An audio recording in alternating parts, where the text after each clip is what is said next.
கோடியக்கரைக்கு வெளிநாட்டு பறவைகள் வருகை அதிகரித்துள்ளதால் சரணாலயமே ரம்மியமாக காட்சியளிக்கிறது. இது தொடர்பான தகவல்களை செய்தியாளர் சகாதேவனிடம் கேட்கலாம். சகாதேவன், கூடுதல் விவரங்களை பதிவு செய்யுங்க. அதாவது நாகப்பட்டினம் மாவட்டம் வேதாரண்யத்தில் இருக்கக்கூடிய கோடியக்கரை பறவைகள் சரணாலயத்துல பிளமிங்கோ எனப்படும், அதாவது பூநாரைகளான வெளிநாட்டு பறவைகள் அதிக அளவில் குவிந்திருக்கிறது. குறிப்பாக சதுப்பு நில காடுகள் மற்றும் ஆழம் குறைந்த கடல் நீர் அமைந்துள்ளதால் இந்த கோடியக்கரை பகுதியில் பூநாரை பறவைகள் வருடா வருடம் குவிவது வழக்கம். அந்த வகையில் குளிர் பிரதேசத்திலிருந்து இனப்பெருக்கத்திற்காகவும் கோடியக்கரை நீரில் கிடைக்கும் அந்த சிறிய இறால்கள், நண்டுகள் மற்றும் பாசி வகைகளை உண்பதற்காகவும் இந்த பறவைகளானது வருவது வழக்கம்.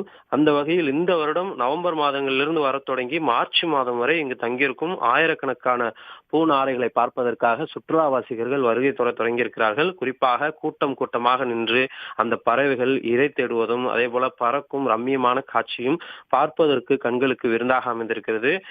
குறிப்பாக சொல்ல போனால் இங்கு கிடைக்கக்கூடிய அந்த சிறிய இறால், நண்டு உள்ளிட்டவைகளை உண்ணும் ஒரு வகை அந்த பீட்டா கரோட்டின்றதான் அந்த பறவையுடைய அந்த அழகான வெளிர் சிவப்பு நிறத்தை கொடுப்பதா சொல்றாங்க.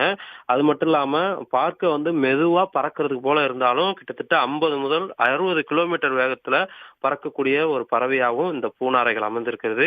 ஒரு இரவுல மட்டும் சுமார் 500 கிலோமீட்டர் தூரம் வரை பயணித்து ஒரு வல்லமை கொண்ட ஒரு பறவையாகவும் பார்க்கப்படுகிறது. பறவை இனங்கள்ல அதிக வருடங்கள் வாழக்கூடியவர்கள இவையும் உண்டு. குறிப்பா 20-30 வருடங்களுக்கு பாதுகாக்கப்பட்ட இடங்கள்ல வசிக்குது. இந்த கோடியக்கரை பகுதியில இந்த பறவைகளுடைய எண்ணிக்கை வரத்தானது அதிகமா இருக்கிறதுனால சுற்றுலாவாசிகள் அதிக அளவு வர தொடங்கி இருக்கிறாங்க. குறிப்பா ஒரு கூட்டமாக ஆயிரக்கணக்கான பறவைகள் இரை தேடி கொண்டிருக்கின்றன.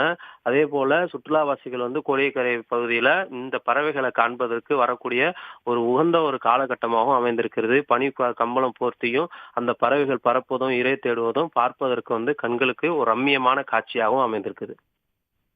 தகவல்களுக்கு நன்றி சகாதேவன். உடனுக்குடன் செய்திகளை தெரிந்து கொள்ள சன் நியூஸ் பெல் ஐகானை கிளிக் பண்ணுங்க.